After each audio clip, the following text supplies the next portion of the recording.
So you bought an NFT. Did you buy it thinking that you were an investor in the project, a customer in the project, or a shareholder? This is obviously a big debate that has yet to bring any real clarity because depending on who you ask, different people are going to, one, have different expectations of the NFT project, and two, have different promises that were given to them by project owners. A lot of times when we look at the marketing from an NFT project, the project will be pitched as the people coming in being some type of investor or even shareholder. But really, once the project is fully minted out, the project will often on the back end treat their holders more like a customer. And so I wanted to highlight a thread by Whale Swoosh today that I think does a good job of dissecting some of these labels that we oftentimes give ourselves as NFT holders or that project founders give the people in their community. So Whale Swoosh says, what is a holder? As we go through this, I want you to check in with yourself and figure out, okay, right now, before we've gone through any of this information, would you consider yourself an investor? Is that how you want to be seen as an NFT holder, shareholder, customer? Track what you're thinking right now, and then let's go through this thread and see if you shift your perspective somewhat. If you're reading this thread, then you probably own a JPEG or two, but could you define the word holder in one sentence? In this thread, I want to answer that question. What is a holder? Let's dive in. Ask around a bit on Twitter and you'll hear numerous different ways holders describe themselves: investors, shareholders, customers, etc. But these are all completely different concepts. So let's go through the three concepts, answer the question of what holders are in Web3 and what they should be. Before we get into it, though, what is your opinion? We'll have the same poll at the end of the thread. So over 1,000 votes, and most people would consider themselves either an investor or something else, but you can see it's pretty well distributed across the three items here: investor, customer, shareholder. And as we'll see, it could be that we need to come up with a term that properly houses all of those things. Now you can see I voted customer because when I think about all of the projects that I purchase, I typically am not getting into NFT projects long-term under the guise that it's an investment. If I'm looking for an investment opportunity, it's usually a quick flip in a project that has momentum, and then I'm using that to get back to basically grow my ETH bag. And so when I'm thinking about an NFT project as an investment, I'm thinking about it as a quick way to grow my ETH bag. When I'm thinking something as more of a long-term hold, it's because I want to be a part of that community. Sure, of course, there is in the back of my mind the thought that something could potentially moon, but I've been in enough NFT projects that lost 90% of their value that that's no longer why I hodl an NFT project. I hodl a project because, one, I feel like maybe there's some value that I can contribute to that project. Two, I feel like it's a good networking opportunity for me. And three, I feel like potentially there are things in the project that I could leverage for, potentially growing my ETH bag in other ways, whether that be consulting or whether that be building something, whether that be, having a say-so and building kind of clout for the way that I think about certain things in a project. Anyhow, of course, there's always the long-term hope that something moons and it becomes the next Bored Ape, but that is not the reason that I would choose to hold something long-term, because I've just been burned too many times on projects that lost all of their value. But even those projects that lost all of their value, still they provided value in other ways. So I used to have a coach that said, if you tickle something over here, it giggles over here. And that's kind of how I think about everything, is when I'm making a long-term decision, I'm doing it because there are a myriad of variables that are potentially working in my favor, not just because I'm hoping and dreaming and gambling that price go up. And I'll just clarify here that I'm talking about NFT projects that are mostly presented as an art project. Obviously, if there is additional functionality or tokenomics, with NF Treasure or a project like Chicken, there's a token ecosystem in addition to the NFT. And so that's a somewhat different scenario because there are more variables at play. Of course, in any DeFi farming opportunity, I would be looking for some type of a return on that investment, or at least a way to grow the native token in that farming ecosystem. However, in pure NFT projects, I am almost always looking at ancillary opportunities that owning one of those pieces of art, allows me to have. And so in many ways, I think about the NFTs that I hodl the way that I would think about, something like a watch, where I'm purchasing it for the enjoyment of that experience. And of course, I understand that there's a resale market for watches as well, and we'll get further into that here in the rest of this thread. And one of the things mentioned in this thread is kind of the ancillary between NFTs and something like a Rolex or a Ferrari. And I actually had the chance to chat with a Ferrari owner at one of the F1 races here in Austin. And I was asking, why would anybody spend so much money on a Ferrari? And one of the things that the owner was telling me was that if you buy a Ferrari used, and that could even just be a year old, you're skipping the biggest depreciation hit. And I think there's a correlation here to the NFT marketplace, where if you are shopping for blue chip NFTs on a dip, and get in through the secondary market at a really good price, it allows you to have a much better experience in that project. Now, that is really the mindset that I take when I plan on flipping a project rather than hodling it. But I think it's still interesting to think about, this guy bought a Ferrari because he wanted to drive the Ferrari. He wanted the experience that comes along with owning a Ferrari, the great feel of having a machine like that underneath you, while garnering all of the attention that you get from the people who see you as a Ferrari owner. Well, that's flexing, right? And so oftentimes there is a aspect, just like in fashion or in owning a supercar, where you're purchasing something not just for the financial upside, but because of the social benefit that you believe will come from that ownership. So when you buy a Ferrari, does that mean that you're an investor in Ferrari? No, but as long as Ferrari maintains its brand reputation, you know that there's a secondary marketplace where, depending on when and how you bought that vehicle, you may be able to drive it for a year and then sell it for even more than you got. And that's what this guy at F1 was telling me he had done with several Ferraris and a Porsche, was that he actually bought a Porsche, drove it for a year, and then sold it for more than he had bought it for. And so essentially he gets to drive these supercars for free. And it's an interesting way to think about NFTs, especially blue chip projects, because there's an opportunity to have this as your PFP and flex in this project for a year and then sell it for more. And does that mean that you're an investor in the project? Or does that mean, just like a good piece of clothing, you recognized that if you chose wisely, there would be a secondary market where you could at least get a certain percentage of your money back on the secondary sale, if not actually turn a profit?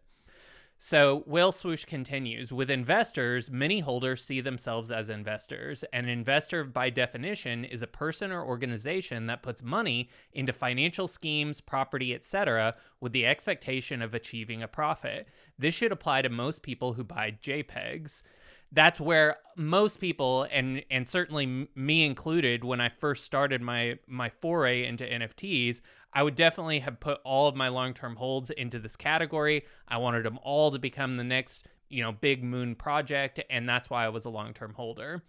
The thread continues. However, we need to take a closer look at the word financial schemes. Are NFTs financial schemes, or rather a product? This is where opinions differ. Pudgy Penguin CEO Luca Netz had a good tweet yesterday addressing just that. If NFTs are financial schemes and the holders are investors, then that brings a lot of responsibility to the founders. So Luca says, whether you agree with it or not, there are some holders who have spent their last paychecks, savings on your project. respect that responsibility. And so obviously this is a contentious issue between holders and project founders, especially when maps shift in dramatic directions and the community doesn't feel like they had a say-so in that.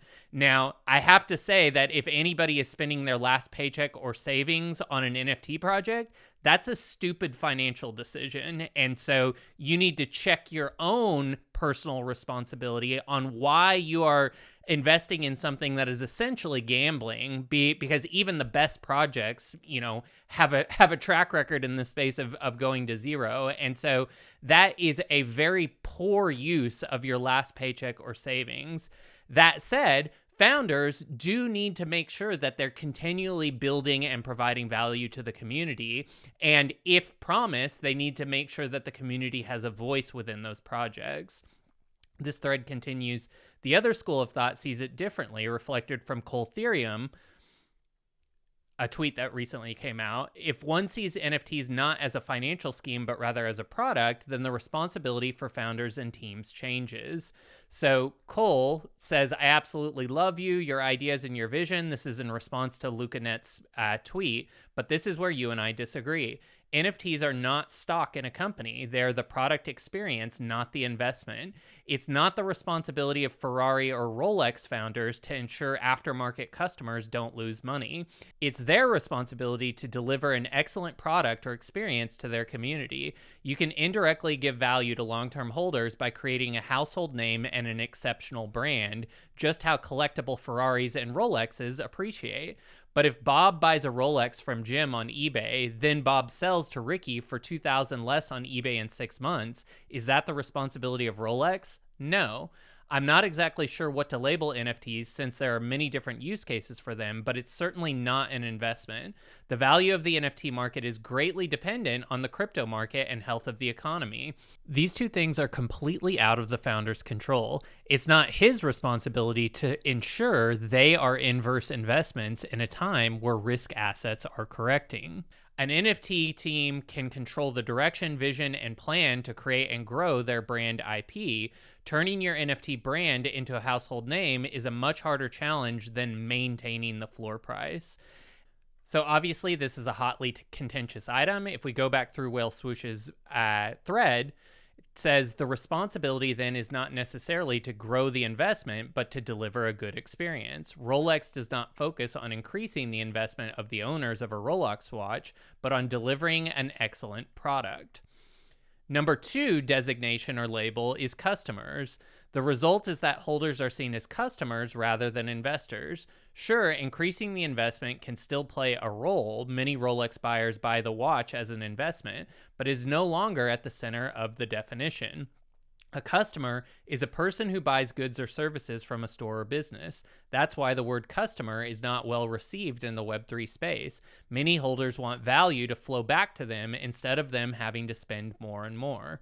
And of course, this is the way that NFTs have been positioned to all of us in the Web3 space. And so it's natural that there would be a rejection of the word customer. The reason that I selected it was more because I didn't want to choose a word that put founders in a position where they're offering an unlicensed security. And to me, the future potential of NFTs, especially through our project, NF Treasure, is an affiliate commission model. And so this has been a model that has been available in e-commerce and Web 2 for some time. And you could argue that it is a customer model. It's like a premium customer model. Essentially, affiliates are there to act as marketers to bring customers into the project. And so with NF Treasure, our NFTs are directly tied to physical products, which means that we do actually have customers, and anyone redeeming crypto for one of those physical products is 100% categorized as a customer. And so if you own the NFT that represents those physical products and are receiving an affiliate commission, and then you are promoting that NFT in order to drive customers into the protocol, isn't that a customer loop? Now, that was my thinking at the beginning of this thread. And as we'll see, there may be some more interesting terms. And this is something that I think we need to definitely talk about and debate in our community, because as we see more and more shifts in the regulatory landscape, we have to be very careful about how we present our project and what we're doing. And I think a pivot towards an e-commerce marketplace that has affiliate owners represented by NFTs can be an interesting new model for bringing utility to projects that otherwise, basically pitched a roadmap that was non-existent, or that they were not able to complete or finish. So the thread continues, NFT projects that go the customer route have had problems in the past because of this, meaning that the people in their project expect for value to flow back to them, and rightfully so, because the project was likely pitched to the holders in that way.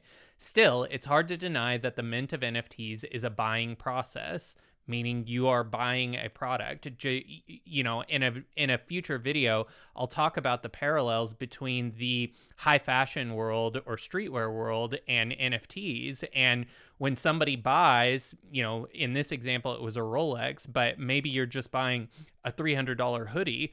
There is a resale market for those hoodies, and sometimes you can resell a limited edition item for more than you get. But when you purchase that hoodie, there is no expectation that that hoodie is an investment. It's basically, that you're buying a product and that there could be a potential resale appreciation. And so it is more product focused in the fashion world. And so much of the NFT space follows trends from fashion. So the thread continues, the purchase itself is buying a product from a Web3 company as a customer, or is it? So the third category that Whale Swoosh highlights is shareholders. Many people in Web3 see it differently. They think that the purchase of an NFT is not the action of a customer, but of a shareholder. Basically, this would mean that owning an NFT means owning a part of the respective Web3 company. And so, in many ways, this is how NF Treasure is somewhat positioned, although I think there's a better word that we'll get to in a second, where, of course, we want to create as many opportunities for people to thrive within our ecosystem by balancing the token economics, creating true revenue sources, and then as a founder's key holder, you have a voice in the project. So that is historically what a shareholder has done, is had a voice in a project, and had the decision power to elect who was running or managing that project. Now, of course, you could dismiss this as nonsense. NFTs are not equity in a company. By classical definition, holders are therefore not shareholders. But it is hard to deny that the value of the respective NFTs strongly correlates with the value of the company behind it. Yuga Labs is worth several $billion. All blue chips are valued at a couple $100 million, and their NFTs have gone up in value too. Whether one causes the other is another question. However, there is no denying that there is a correlation. So all three concepts, investors, customers, shareholders, have a spark of truth to them, even if the definitions never quite fit. Each concept has a flaw or two. So what is the answer to the question, what is a holder? Whale Swoosh says, for me, holders are stakeholders. A stakeholder is a person with an interest or concern in something, especially a business, and thus combines the three concepts we looked at. And I agree with this positioning, especially when you read this definition where the context is in gambling, an independent party with whom each of those who make a wager deposits the money or counters wagered. The second definition is a person with an interest or concern in something, especially a business. Stakeholder, I think, is a good marriage of all of these terms. It allows for someone who purchases an NFT to feel involved in the project, to have a voice, to have a say-so in how the project is built, to help designate what are the ways of delivering value back to the community, but at the same time is not designating anything as an investment where there could be a potential securities, an illegitimate issuance of a security. Now, the reason this conversation is so important for NF Treasure is because we aren't just one NFT project. We're actually going to be a platform where many creators can come and launch either a single NFT or a collection of NFTs. And so, really identifying how we're pitching our marketplace and how people can launch a project and what their involvement in NF Treasure, but also how we can coach and consult with projects on how they should be communicating to their future holders. This is an important conversation for setting the right context so that years down the line, everybody still feels like they delivered on the promises that they made and gave, and that everybody had a really clear understanding of what they were getting into at time of mint. So Whale Swoosh says both investors and shareholders have an interest in the business they bought NFTs from being successful in the long run, because in most cases, that also means that A, the initial investment will increase in value, or B, value will flow back to the holders in other ways. At the same time, however, the concept of stakeholder also includes the concept of customer. If you buy a Gucci hoodie, it's because you like the brand because it stands for something. That doesn't mean that you own a share in the Gucci company, but you still have pride in wearing the hoodie. And you could argue that you're free marketing for those clothing labels.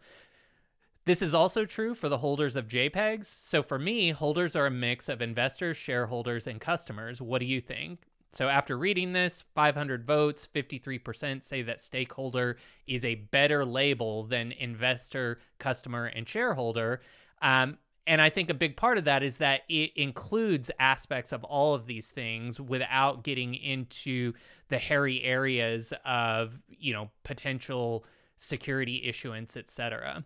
So the TLDR is that if both founders and holders start defining holders as stakeholders, is what I think Whale Swoosh meant, then our space could take a big step forward. Communities form around things that people like and want to see become successful, and that's what Web3 is about. Now that we've answered that question, what is a holder? Another question presents itself: what is Whale's newsletter? So definitely the answer: Whale drops free, no spam, just one Web3 deep dive per month. I'm going to put the link to this in the description because Whale Swoosh is a powerful and relevant voice in the NFT space. But what do you think? For our own community, as we build out this kind of aggregation point between DeFi, NFTs, and e-commerce, being able to use e-commerce as a mechanism to stabilize the tokenomics in a DeFi farm, that's essentially what we're doing with NF Treasure. Having each NFT present the opportunity for that NFT holder to become an affiliate, which is a version of a customer or someone who is attracting customers. Stakeholder, to me, seems like an interesting way to reference the holders in our project. So wanted to present this great thread from Whale Swoosh and get some commentary going in the NF Treasure Discord and in the comments below. When you purchase an NFT, are you expecting to be an investor, a customer, a shareholder, or having read this thread, would you consider yourself a stakeholder or something else? Let us know in the comments. I'm John Ray, the project lead for NF Treasure. You can check us out at nftreasure.com. And of course, I'm your host here on NFT Threads, where we bring you the best threads from Twitter, make them available on YouTube so that you can listen in your car while you're driving to work, while you're working out, or wherever best suits you. Until the next one, let us know what you thought in the comments, subscribe, like, and we'll see you in the next one. Bye.